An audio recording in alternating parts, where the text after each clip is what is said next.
She looked like she didn't belong. Scuffed flats, a wrinkled shirt, and a violin wrapped in old cloth.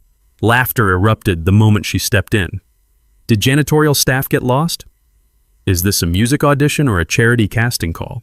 Someone tossed her a plastic chair. Save the leather ones for real musicians. A student shoved a dusty, out-of-tune practice violin into her hands. Let's hear what a supermarket cart sounds like. She said nothing. She just sat down and played. By the third note, the room froze. What they thought was trash had just made the walls tremble. The auditorium of the prestigious Harmony Conservatory hummed with anticipation, its velvet seats filled with polished performers clutching gleaming instruments. At the back of the room, almost invisible against the grandeur, sat Elena Harper. Her plain linen dress, slightly frayed at the hem, hung loosely on her slender frame. Her old canvas shoes, scuffed and faded, peeked out beneath the fabric. Her dark hair fell in soft, unstyled waves over her shoulders, framing a face that was striking in its simplicity, beautiful, but deliberately unadorned. At 19, Elena carried herself with a quiet strength, her hazel eyes scanning the room with calm observation. Today was the conservatory's annual audition for the International Showcase, a performance that could launch a musician's career onto the global stage. The room buzzed with nervous energy as students whispered about who might secure the coveted solo spot. Elena, however, sat alone, her hands folded neatly in her lap, a worn violin case resting at her feet. She wasn't here to chase fame. She was here for something far more personal. Across the aisle, Professor Margaret Stein, a sharp-eyed woman with a reputation for ruthless standards, leaned toward her colleague, Dr. Lawrence Brooks. Her gaze landed on Elena, and a smirk tugged at her lips. "Look at that one," she murmured, nodding toward the back row. Bold of her to think that dress belongs under stage lights. Dr. Brooks, a wiry man with a penchant for cutting remarks, followed her gaze and chuckled. "What's next? Auditioning in a potato sack?" Their laughter drew attention, and soon whispers rippled through the room. Students turned to glance at Elena, their expressions a mix of pity and amusement. A few covered their mouths to hide their grins. Elena's face remained composed, though her fingers tightened slightly around the handle of her violin case. She'd faced judgment before, countless times in fact. It wasn't new, but it still stung. In the front row, Caleb Warner, a violin prodigy with slicked-back hair and a tailored blazer, caught wind of the mockery. His reputation as the conservatory's golden boy was well-earned, but so was his arrogance. He leaned toward his friend Sophie Kendall, a flutist with a sharp tongue, and smirked. "She looks like she wandered in from a thrift store," Caleb said loudly enough for those nearby to hear. "What's she even doing here?" Sophie giggled, tossing her glossy curls. "Probably lost on her way to a street performance." The room erupted in soft laughter, and Caleb's confidence swelled. He stood brushing imaginary lint from his sleeve and addressed the crowd with mock generosity. "To be fair," he called out, his voice dripping with sarcasm, "let's give her a chance, at least for our entertainment." The laughter grew louder, bolder. A few students clapped as if it were a performance in itself. As Elena crossed the room to retrieve her violin case, Sophie Kendall stood abruptly, her flute glinting under the chandeliers. "Hold on," she called out, her voice sharp and theatrical. "Let's make sure everyone gets a good look at our star performer." She gestured at Elena's dress with exaggerated pity, her lips curling into a sneer. "I mean, really, did you think this was a costume party? Or do you just not own a mirror?" The room roared with laughter, students pointing as Elena's cheeks flushed faintly, not from shame, but from the sheer weight of their malice. Sophie sat back down, triumphant, as whispers of pathetic and embarrassing slithered through the crowd. Elena's eyes flicked toward Caleb, but she didn't flinch. Instead, she tilted her head slightly as if studying him. Her silence only fueled the room's cruelty. Professor Stein raised an eyebrow, amused. "Well, Warner, since you're so charitable, why don't you fetch her an instrument? Let's see if she can at least hold a bow correctly." Caleb grinned and strode to a storage closet at the side of the stage. He returned with a dusty, neglected violin, its varnish chipped, its strings dull and slightly rusted. The instrument was a relic, one the conservatory hadn't bothered to maintain. He thrust it toward Elena with a theatrical bow. "Your Stradivarius, milady," he said, prompting another wave of laughter. Elena rose gracefully, her movements deliberate. She accepted the violin without a word, her fingers brushing the worn wood with a tenderness that went unnoticed by the jeering crowd. She carried it to the stage, her steps steady despite the weight of every eye in the room. The auditorium fell into a mocking hush, anticipation crackling like static. Before Elena could reach the stage, Professor Stein raised a hand, silencing the room with a single gesture, her eyes, cold as marble, fixed on Elena's modest figure. "Ms. Harper, is it?" she said, her voice dripping with condescension. "I must commend your courage. Most people would know better than to waste our time with such a—" She paused, glancing at Elena's shoes. "Humble presentation." The word hung in the air like a slap, and a few students snickered, emboldened by her authority. Elena met her gaze without flinching, but the professor's words cut deeper than the laughter, a deliberate reminder that she was an outsider here. Dr. Brooks leaned back in his chair, folding his arms. "This should be enlightening," he muttered. Sophie whispered to the girl beside her. $10 says she can't even play a scale." Elena stood alone under the spotlight, the harsh beam highlighting the simplicity of her appearance. She adjusted the violin's pegs with practiced ease, her fingers moving with a quiet confidence that contrasted sharply with the room's disdain. The strings, though out of tune, responded to her touch, and within moments she'd coaxed them into alignment. She tested the bow, drawing it lightly across the strings, and a faint, clear note cut through the silence. As Elena adjusted the violin's pegs, Caleb leaned forward in his seat, his voice carrying across the silent auditorium. "Careful with that relic," he mocked, standing to tower over the edge of the stage. He stepped closer, his shadow falling across her, and flicked a speck of dust from his sleeve as if her presence dirtied the air. "Wouldn't want you to break it, or yourself, trying to impress us." A few of his friends laughed, egging him on, and he leaned in, his tone low but venomous. "Why don't you just quit now? Save us all the secondhand embarrassment." Elena's fingers paused briefly on the strings, but she didn't look up, her focus a shield against his looming presence. Caleb snorted from his seat. "Beginner's luck." Elena closed her eyes for a brief moment, as if centering herself. As Elena lifted the violin to her chin, a murmur swept through the audience, growing into a chorus of whispered taunts. "She's actually going to try," one student hissed, loud enough for others to hear. Another added, "Bet she learned from YouTube tutorials."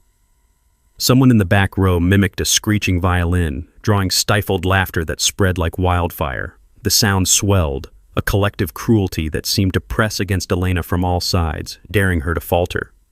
Yet she stood unmoved, her posture straight, her eyes closing briefly as if to shut out their voices, not in defeat, but in defiance. Then, without preamble, she drew the bow across the strings. The first note was soft but precise, a delicate thread of sound that seemed to hover in the air. The second note followed, richer and more commanding. By the third, the room went utterly silent. She launched into Sarasate's Carmen Fantasie, a piece notorious for its technical demands and fiery passion. The music poured from her like a storm, each note crisp, each phrase alive with intensity. Her bow danced across the strings, coaxing impossible clarity from the battered instrument. Her fingers flew through intricate passages, never faltering, never rushing. The melody surged and retreated, now playful, now heartbreaking, weaving a spell that held the audience captive. Professor Stein's smirk vanished. She sat forward, her hands gripping the arms of her chair. Dr. Brooks's mouth fell open, his pen slipping from his fingers to clatter on the floor. Caleb's confident grin froze, then faded entirely. Sophie's eyes widened, her flute forgotten in her lap. Elena played as if the room didn't exist. Her body swayed slightly with the music, but her face remained serene, her focus absolute. The violin, despite its flaws, sang under her command, its voice raw but powerful. She navigated the piece's most treacherous runs with breathtaking precision, her phrasing imbued with a depth that spoke of years, decades of devotion. In the wings, a young assistant professor, Clara Nguyen, whispered to herself, That's how Menuhin used to play it." The final note rang out, sharp and triumphant, before fading into silence. For a moment, no one moved. Then the auditorium erupted into applause, stunned, fervent, unstoppable. Students leapt to their feet, their earlier mockery forgotten. Even those who had laughed loudest clapped now, their faces a mix of awe and shame. Elena lowered the violin, her breath steady, her expression unchanged. She didn't bask in the applause or acknowledge the crowd's sudden adoration. She simply stood there, the dusty instrument cradled in her hands, waiting. Professor Stein was the first to speak, her voice unsteady. "Young lady, what is your name?" "Elena Harper," she replied softly, her tone polite but firm. Dr. Brooks stood, adjusting his glasses as if to see her more clearly. "Where did you train, Ms. Harper? That was extraordinary." The room leaned forward, hungry for her answer. Elena's lips curved into a small, almost wistful smile. "I was Professor Keller's last student," she said, "before he passed. I just wanted his music to keep living." The auditorium fell silent again, the weight of her words settling over them like a fog.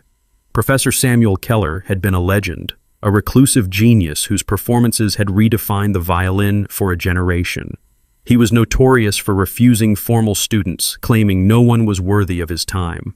Whispers had circulated for years that he'd taken on a single apprentice in his final days, but no one knew who, or if the rumor was even true. Clara Nguyen gasped audibly, her hand flying to her mouth. "Keller, you studied with Samuel Keller?" Elena nodded once, her eyes distant. "He taught me for 3 years, until the end." The panelists exchanged glances, their faces pale. Professor Stein's earlier amusement had evaporated, replaced by something akin to fear. Dr. Brooks sank back into his chair, muttering, "My God." Caleb shifted uncomfortably in his seat, his hands clenched into fists. Sophie stared at the floor, her cheeks flushed with embarrassment. The room's earlier cruelty now hung like a shadow, impossible to ignore. Professor Stein cleared her throat, struggling to regain her authority. "Ms. Harper, that was an exceptional performance. We'd like to offer you the solo position in the International Showcase. It's a rare opportunity." "Thank you," Elena interrupted gently, "but I'd rather not take the solo." A murmur of surprise rippled through the crowd. Caleb's head snapped up, his eyes narrowing as if he couldn't comprehend her refusal. Elena continued, her voice steady but warm. "I'd like to propose something else. There are students out there who love music as much as I do but can't afford to study here. If I'm chosen for anything, I'd ask that the conservatory create a scholarship fund in Professor Keller's name, for them." The panelists blinked, caught off guard. Dr. Brooks recovered first, nodding slowly. "That's a generous request, Miss Harper. We'll take it under serious consideration." "It's not about generosity," Elena said, her gaze unwavering. "It's about what's right. Music shouldn't be locked behind a paywall." The room was quiet again, her words resonating with a clarity that shamed the earlier mockery. Clara Nguyen wiped a tear from her cheek, her expression one of quiet admiration. Professor Stein hesitated, then nodded. "Very well, we'll discuss the scholarship immediately. But, Ms. Harper, you must understand, you've earned a place here today. Your talent is undeniable." Elena inclined her head, a gesture of acknowledgement rather than agreement. "Thank you. But I didn't come here to prove myself. I came to honor my teacher." With that, she stepped off the stage, her violin still in hand. The applause followed her, softer now, almost reverent. As she passed the front row, Caleb averted his eyes, his jaw tight. Sophie twisted her flute in her hands, unable to meet Elena's gaze. In the days that followed, the conservatory was abuzz with Elena's performance. Students recounted the audition in hushed tones, as if afraid to disturb the memory. The panel convened an emergency meeting, and within a week, the Samuel Keller Scholarship Fund was announced, a full-ride program for talented musicians from underserved communities. Elena's name was attached to the initiative, though she'd insisted it honor Keller alone. The fallout for those who had mocked her was swift and contained. Caleb Warner was suspended for a semester, his misconduct deemed a violation of the conservatory's code of conduct. The day after the audition, the conservatory's main hall was packed for an emergency assembly. Caleb Warner stood before the faculty, his usual swagger gone, replaced by a flush of humiliation. Professor Stein, her face grim, announced his suspension to the silent crowd. "Your actions disgraced this institution," she said, her voice cutting through the air. "You mocked a peer whose talent surpasses your own, and for that, you'll spend a semester reflecting off campus." Caleb's eyes darted to the floor, the weight of every gaze crushing his pride. Whispers followed him as he left, the golden boy now a cautionary tale, his future at Harmony hanging by a thread. Sophie Kendall faced a similar penalty, her scholarship placed under review. Sophie Kendall's reckoning came during a closed-door meeting with the conservatory's disciplinary board. Her scholarship, once a point of pride, was now in jeopardy, her flute performances overshadowed by her role in Elena's humiliation. Dr. Brooks, who had chuckled at her taunts, now sat stone-faced as he read the board's decision. Her funding was under probation, her reinstatement contingent on a public apology and mandatory ethics training. Sophie's hands trembled as she left the room, her sharp tongue silenced, her status among her peers crumbling. The news spread quickly, a stark reminder that talent alone couldn't erase cruelty. Professor Stein and Dr. Brooks issued public apologies, their words carefully crafted but sincere. The conservatory's culture shifted, if only slightly, as students whispered about the girl who'd turned their world upside down. Elena, meanwhile, continued her studies quietly. She attended classes, practiced in empty rehearsal rooms, and declined every interview request that came her way. When asked why she'd refused the solo, she'd only say, "The music matters more than the stage." One evening, as she left the conservatory, a younger student, a timid pianist named Lily, approached her. "Elena," she said hesitantly, "I was there, at the audition. I didn't laugh, but I didn't stop them either. I'm sorry." Elena smiled, her eyes kind. "You're here now. That's what counts." Lily clutched her sheet music, emboldened. "What you did, it changed things. People are talking about the scholarship, about Keller, about you." "I didn't do it for me," Elena said, adjusting the strap of her violin case. "I did it for him, and for anyone who's ever been told they don't belong." As she walked away, her silhouette framed against the setting sun, Lily overheard a passing student whisper to another, "She doesn't need the spotlight. She is the light." Elena's steps didn't falter. She had no need for their praise, no desire for their redemption. She carried Keller's music within her, and that was enough. If this story made your heart pause, don't forget to like, share, comment, and subscribe for more.